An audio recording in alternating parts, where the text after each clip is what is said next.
예수 그리스도 이름으로 기도 올리옵나이다. 아멘. 우리 좌우 옆에 계신 분들과 환영하고 사랑하고 반갑고 축복합니다. 인사하겠습니다. 감사합니다. 네, 네, 감사합니다. 우리가 지금 요셉의 삶을 통해서 형통이라고 하는 단어를 살펴보고 있습니다. 최근 우리 한국 사회에 여러 가지 이슈가 있지만 수년 동안 팬데믹과 여러 가지 통제라고 하는 것들을 빼고 우리 사회에 가장 이슈가 되는 것 중에 하나는 바로 부동산에 관련된 이슈입니다. 뭐 지금도 연일 부동산이 뭐 어떻게 거래가 됐다. 사실 뉴스에서 사실 그런 것들이 더 많이 나오니까 좀 더 자극적인 것 같긴 해요. 뭐 얼마가 올랐다, 어떻게 거래가 됐다, 심지어 뭐 어디 거래가 된 것까지 다 상세하게 뉴스에서 나오게 됩니다. 그래서 사실 집이라고 하는 공간은 내가 안심하고 안주하고 또 안식을 할 수 있는 공간이 바로 집이라고 하는 공간인데, 우리나라는 좀 독특하게 좀 재테크나 좀 투자에 관련된 것에 많은 관심이 두고 있는 것이 바로 부동산인 것 같습니다. 사실 이 집이라는 것은 말씀드린 대로 내가 안식하고 또 우리가 어딜 떠나 갔다 와더라도 결국은 어디 가고 싶어요? 집으로 와야지라고 하는 이 안식을 주는 공간이어만 합니다. 만약에 내가 살고 있는 집이 어떻게 된다, 뭐 얼마가 맨날 뭐 오른다 만다, 이거에만 관심 갖는다면 사실 집이 주는 어떤 그런 본질적인 의미를 떠났다라고 할 수 있는 것이죠. 마천루라고 하는 단어는 우리나라에 수없이 지금 사용되어지고 있는 단어입니다. 하늘을 찌르듯이 솟은 아주 높은 고층 건물을 말하죠. 지금도 뭐 조금만 차를 끌고 나가도 뭐 북쪽이든 남쪽이든 어디든 뭐 아파트 비롯하여 모든 빌딩들이 얼마나 높이 젖었는지 모릅니다. 한 십몇 년 전만 해도 우리나라에서 가장 높은 건물이다, 상징적인 건물은 어떤 건물이었습니까? 예, 63 빌딩이었죠. 뭐 어디든 뭐 이렇게 해서 관광버스를 동원해서 63 빌딩에 한번 가보자. 근데 지금은 바뀌었죠. 이제 잠실에 있는 높은 타워가 우리나라에서 제일 높은 건물이 됩니다.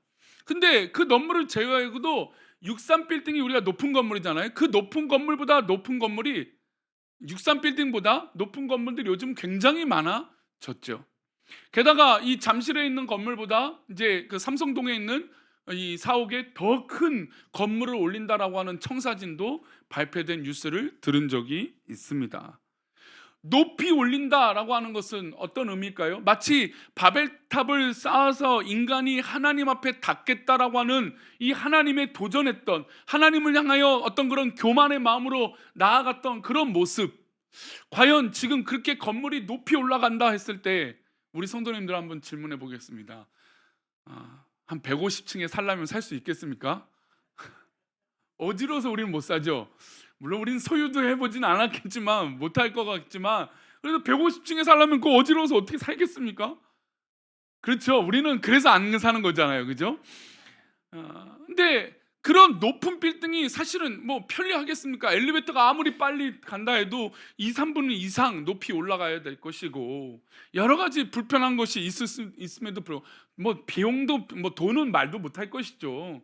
뭐 그런데 살면은 뭐 관리비가 뭐 한 달에 뭐 보통 월급을 내는 것만큼 관리비가 월급 받는 것만큼 나가니까요. 근데 그런 것을 산다라는 것은 사실 조금 내가 안식한다라고 보기보다는 과시한다라고 하는 측면이 있습니다. 물론 뭐 다 거기 사시는 분이 과시한다라는 것은 아니죠. 또 정직하게 부지런히 자기 삶을 잘 사는 분도 있겠죠.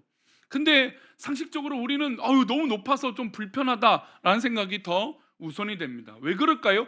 집이라는 곳은 안정이 필요하기 때문이에요. 집이라는 곳은 평안함이 있어야 하기 때문이에요. 그것이 없이는 집이라고 할 수 없는 것이죠. 환경은 그래서 중요합니다. 우리 부모님들, 우리 선배들이 가장 중요하게 여겼던 건 환경이에요. 예전에 우리 한국교회도 교회 환경이 중요하다. 워낙 교회 환경이 좋지 못하다니까 교회 환경을 좋게 해라. 그래서 저희 교회도 이렇게 인테리어를 할 때도요. 물론 이제 우리가 지금은 공간이 너무 적어서 지금 고민이 참 많습니다. 조금만 더 인원이 늘면 우리 교회가 좁아요. 지금도 좁지만, 그렇죠?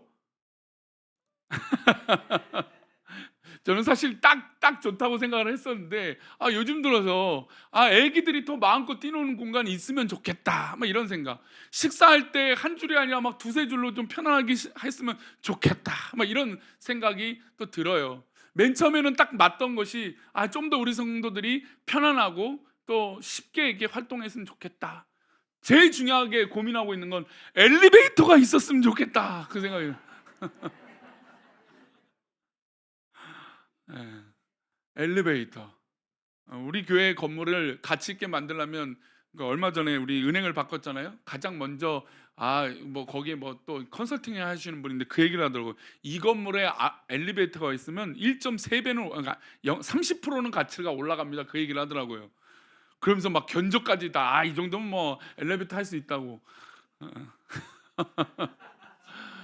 그래요. 하여튼 뭐 이게 당장 하겠다는 얘기가 아니라 뭐 우리 성도들이 조금이라도 편안하면 좋겠다라고 하는 마음에 드린 말씀이에요. 그러니까 환경이라는 건 중요합니다. 조금이라도 좋은 것을 한번 경험해 보니요.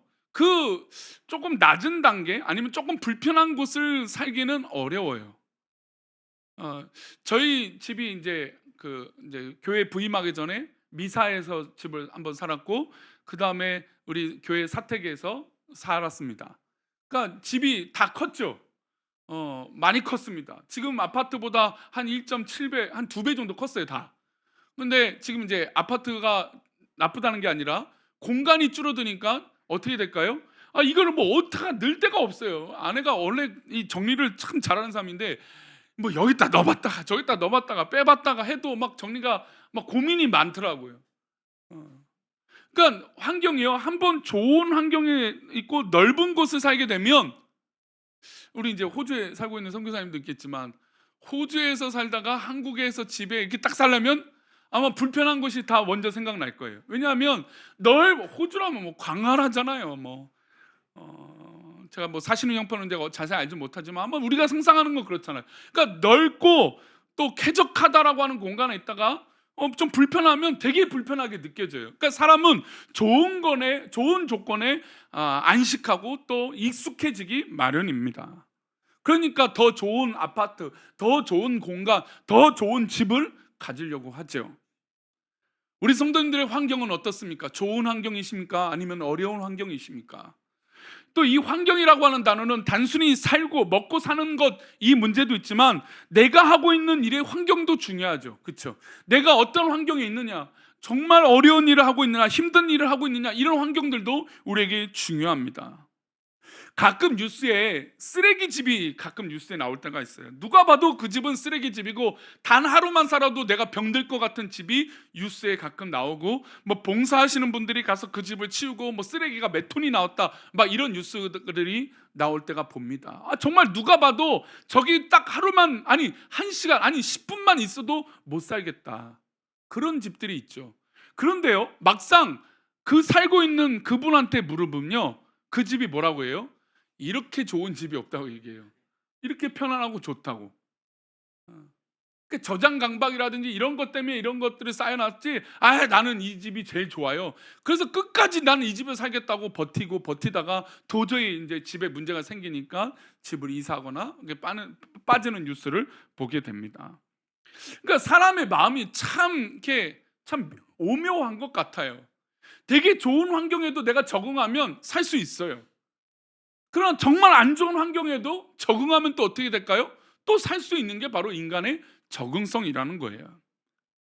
그럼 과연 믿음의 사람들은 이 환경이 주어졌는데 우리가 판단했을 때 좋은 환경이든 좋지 못한 환경이든 어떤 중심을 가지고 살아야 갈까요? 또 이왕이면 우리가 형통이라고 하는 단어를 묵상하고 있으니까 형통이라고 하는 단어를 묵상했을 때 우리는 좋은 환경을 말하지 좋지 않는 환경을 말하지는 않는다라는 것이죠. 제가 우리 성도님들에게 축복할 때 형통하시기를 축복합니다, 그러면 이게 나쁜 의미인가요? 좋은 의미잖아요. 잘 되길 바라고 좋은 일이 일어나길 바라고 뭔가 좋은 역사들이 일어나길 바라는 마음으로 그런 의미로 저도 말을 합니다. 그러니까 받아들인 사람도 그렇게 받아들여요. 그러나 하나님의 역사 가운데 우리가 늘 좋은 일만 있느냐, 또 좋은 것만 허락되어지냐, 그렇지 않을 때도 있다라는 것이죠. 오늘 요셉은 모함을 받았습니다.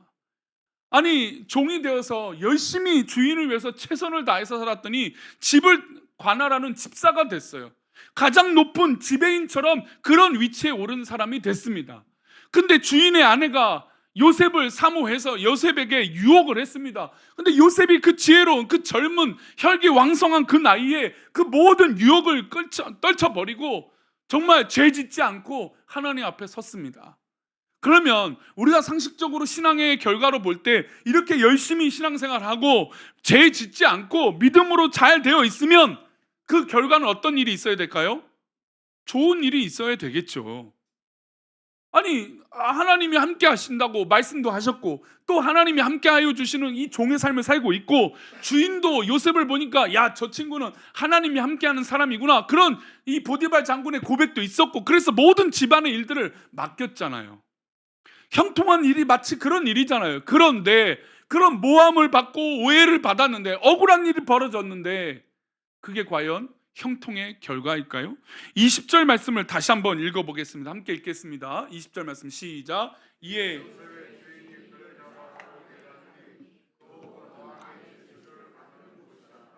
요셉이 옥에 갇혔으나, 자, 요셉이 주인에게 잡혀서 감옥에 갇히게 됩니다. 자, 그 종이 돼서 정말 형통한 길이 열리고 있고 칭찬받고 인정받았습니다. 얼마나 좋은 일이에요.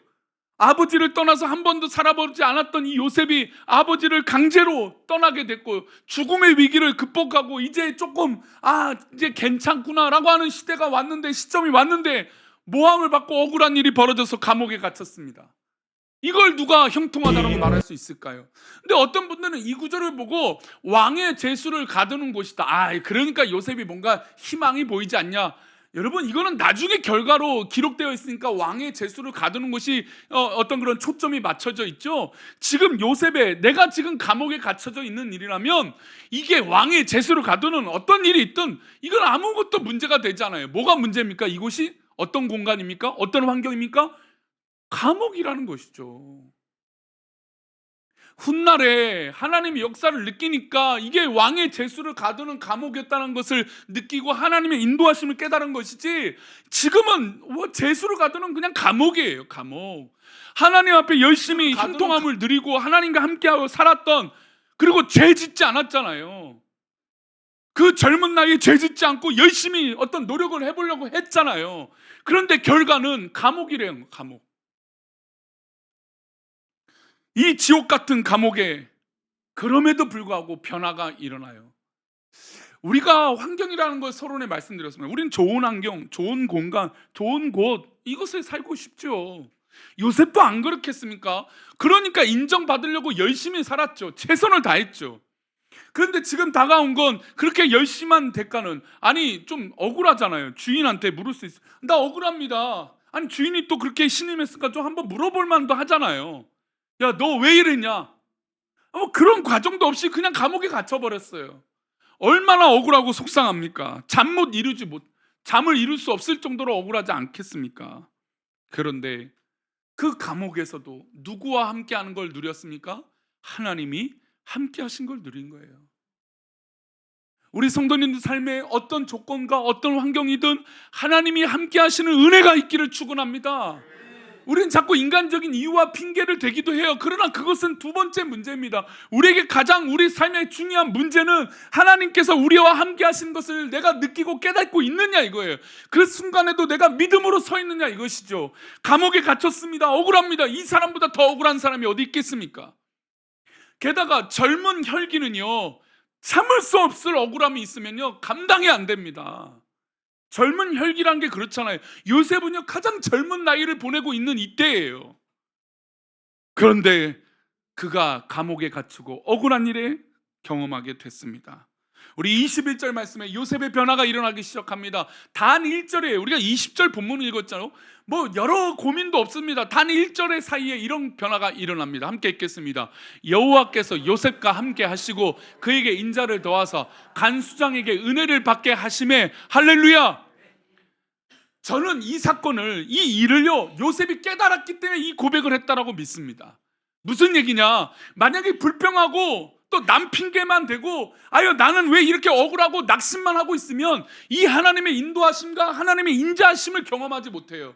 그러나 어떤 환경이든 나쁜 환경이든 정말 속상한 일이 벌어져도 그 가운데 하나님의 인자하심을 깨달은다면 그곳이 천국이 될 줄 믿습니다. 요셉은 감옥이에요. 이건 이루 말할 수도 없어요.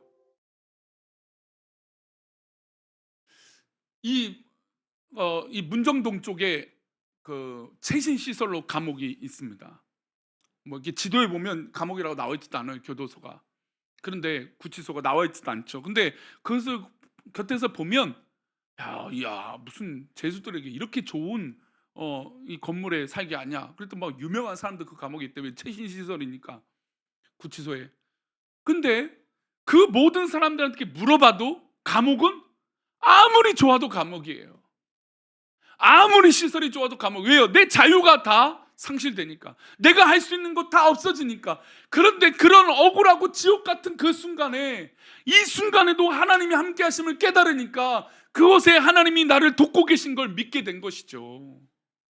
우리 성도님들 어떤 환경에 있습니까? 어떤 조건에 있습니까? 어떤 과정에 계십니까? 하나님의 돌보심이 있기를 축원합니다. 어려운 일이 벌어졌어요. 어려운 일이 벌어지면 하나님 도와주세요 막 기도해요. 그러나 어느 순간 해결이 됐잖아요. 그러고 나서는 까마득하게 잊어버리는 거예요. 어려울 때는 하나님 도와주세요 막 그러다가 나중 뭔가 좀 잘 풀리고 잘 되어 있으면 하나님의 도우심을 잊어버리고 살게 되는 거예요. 요셉은 이 고백을 하고 있는 것이죠.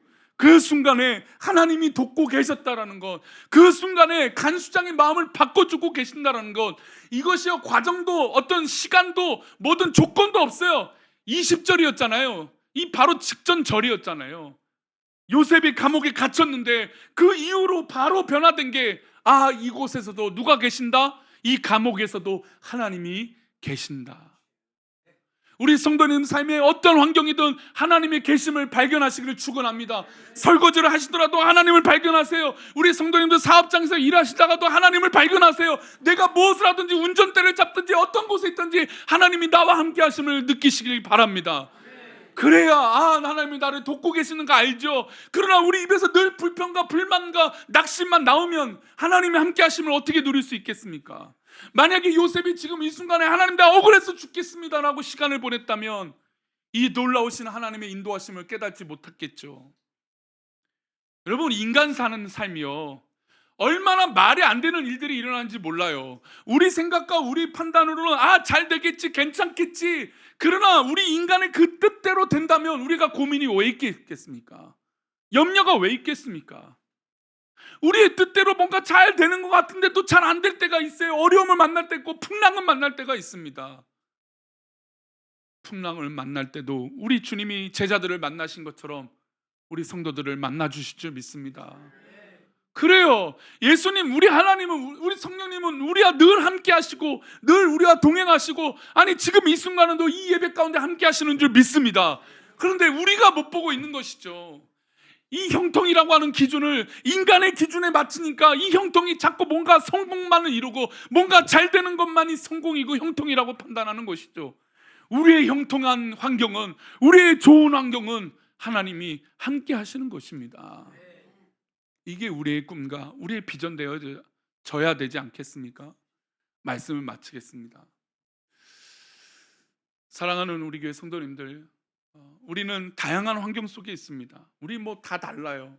성격도 다르고 기질도 다르고 성격도 다르고 배경도 다르고 가지고 있는 것도 다르고 내가 생각하는 것도 저 사람하고도 다르고 다른 것이 천지예요. 그러나 우리에게 공통점이 하나, 교집합이 하나 생긴다라면 그것은 하나님의 이름인 줄 믿습니다. 여호와 이름이 우리와 함께 하시느냐가 바로 우리의 공통점이 되어져야 돼요. 우리 고민과 우리 염려와 그 모든 것을 뛰어넘은 우리 하나님의 사랑이 우리 성도들에게 공통점이 되기를 축원합니다. 그러니 우리 옆 사람에게 그렇게 말합시다. 기도하겠습니다. 할렐루야. 기도해 주는 거예요. 내가 이 옆 사람을 위해서 기도해 주고 이 옆 사람을 위해서 하나님 함께 하심을 위해서 응원해 주는 거예요. 이게 좋은 공동체고 우리의 처한 이 환경을 이길 수 있는 것 아니겠습니까? 그러니까 바울 사도가 나의 약함을 자랑한다라고 합니다. 부득불 내가 할 일은 복음을 전한 일이라고 얘기합니다. 그 성공 가도를 잘 달렸던 그 사람이 하나님을 만나고 주님을 만나니까 고꾸라져서 그의 삶이 복음을 위해서 하나님을 위해서. 아니 집도 없고 뭐도 없는 그 사람이 오히려 지금이 더 감사하다라고, 그리고 내가 했던 모든 것이 배설물이라고 고백하지 않겠습니까? 그러니 우리의 생각의 가치가 다 뿌리째 바뀌어야 돼요. 우리의 관점과 우리의 접근하는 것들이 다 바뀌어야 돼요. 성도를 대하는 것과 우리가 교회에서 봉사하는 것과 하나님 앞에 기도하는 모든 것의 시작이 바뀌어야 돼요. 하나님이 기뻐하시는지 안 하시는지. 우리가 그런 은혜가 있다면 우리의 약함이 발생할지라도 오히려 기쁨이 될 줄 믿습니다. 할렐루야. 우리 자리에 일어나셔서 나의 약함은 나의 자랑이요, 우리 가사를 잘 생각하며 하나님 인도해 달라고, 하나님 지켜달라고, 하나님 붙들어 달라고 기도하는 마음으로 찬양하겠습니다.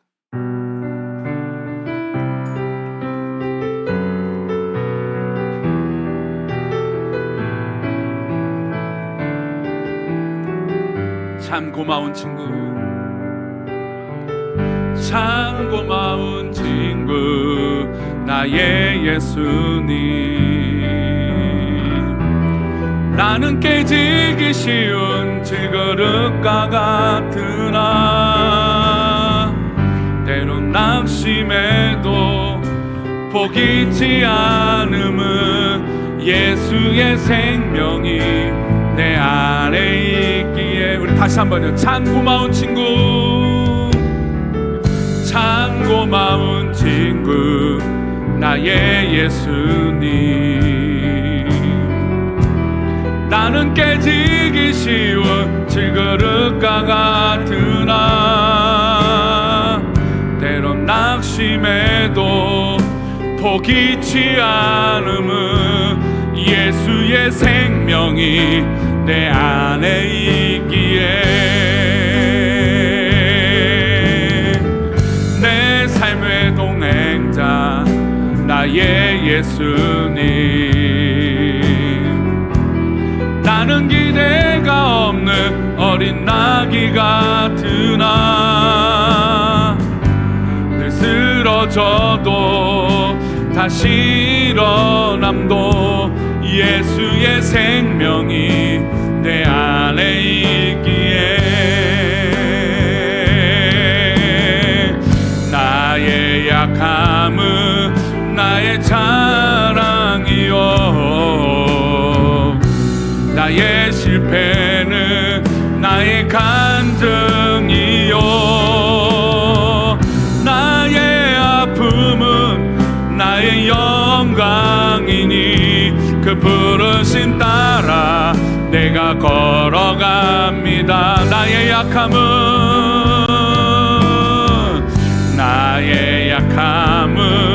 나의 자랑이요,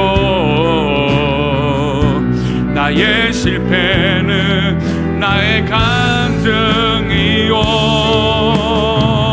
나의 아픔은 나의 영광이니 그 부르심 따라 내가 걸어갑니다. 한 번 더 고백합니다. 나의 약함은 나의 자랑이요, 나의 실패는 나의 간증이요, 나의 아픔은 나의 영광이니 그 부르심 따라 내가 걸어갑니다. 난 이 찬양을 부르면서 한 가지 느끼는 게 있어요. 저에게도 그래요. 자꾸 뭔가 안 되고 뭔가 이루어지지 않으면 자꾸 남 탓하는 경우들이 있어요. 저도 그래요. 아니 왜 이렇게 안 될까? 왜 이것이 안 될까? 왜 이것이 안 받쳐줄까? 남들 탓하고 다른 환경들을 탓합니다. 중요한 건 내가 지금 하나님 앞에 있는 거예요.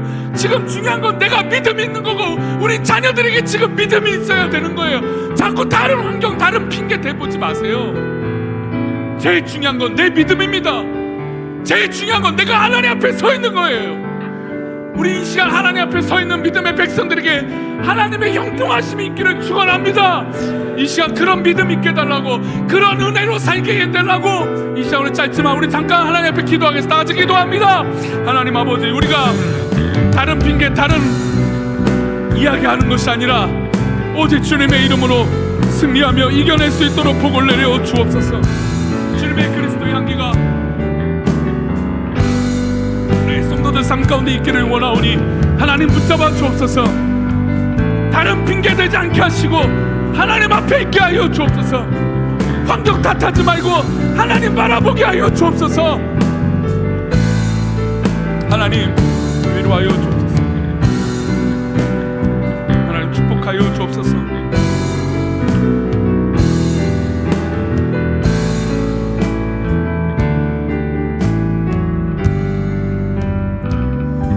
하나님 아버지, 이 부족한 목사가 이렇게 말씀을 전해도 제가 이렇게 말하는 것보다도 상상할 수 없는 어려움 속에 있는 우리 성도들이 분명히 있을 겁니다. 여기서도 분명 또 그렇게 말하는, 목사님 누가 모릅니까? 하나님 바라보면 되죠. 그러나 그것조차도 할 수 없는 그런 어려움이 있습니다라고 말하는 우리 성도들이 분명히 있을 겁니다. 그러나 하나님, 그 어려움 속에서도 분명히 하나님 계심을 정말 느낄 수 있게 해 주시고, 우리에게 중요한 건 믿음이요 하나님을 바라보는 것인 줄 믿사오니 주님의 놀라운 은혜로 함께하여 주시고 주님의 놀라운 사랑으로 우리 성도들을 채워주셔서 낙심하고 핑계대고 낭망 속에 있지 않게 하시고 오직 주님만 바라보며 믿음 안에 서 있는 우리 백성들에게 도와주옵소서. 그래서 이제 나한테 있는 시선이 남들에게, 다른 사람에게 그 사랑의 눈빛으로 바뀌게 하여 주시고 어려움 당하는 이웃들을 바라보게 하여 주옵소서. 우리를 그렇게 인도하시고 붙잡아 주실 것을 믿사오며 거룩하신 예수 그리스도 이름으로 기도 올리옵나이다. 이제는 우리 주 예수 그리스도의 은혜와 아버지 하나님의 크신 사랑과 성령님의 감화 감동 위로 교통하심이 오늘 말씀을 듣고 우리의 환경이 감옥 같은 지옥일지라도, 그러나 그곳에서 하나님 계심을 믿음으로 그 환경도 변화시킬 수 있는 요셉처럼 우리에게도 그런 믿음을 주옵시고 이 비가 오는 어려움 가운데도 우리 성도들 낙심하지 않게 하여 주시며 우울감에 빠져 있지 않게 하여 주셔서 늘 주님 부르심에 순종하며 또 그 믿음으로 살고자 하는 우리 귀한 성도들의 그 믿음 위에, 우리 특별히 믿음 없는 자녀들의 그 믿음 위에, 우리 환경들 위에, 우리 손주들 위에, 우리 부모님 위에, 우리 가족들 위에, 또 이 여름에 모든 여름 사역들과 우리 한국교회 우리 선교사님들 머리 위에 이제부터 영원까지 함께 계시기를 간절히 축원하옵나이다. 아멘.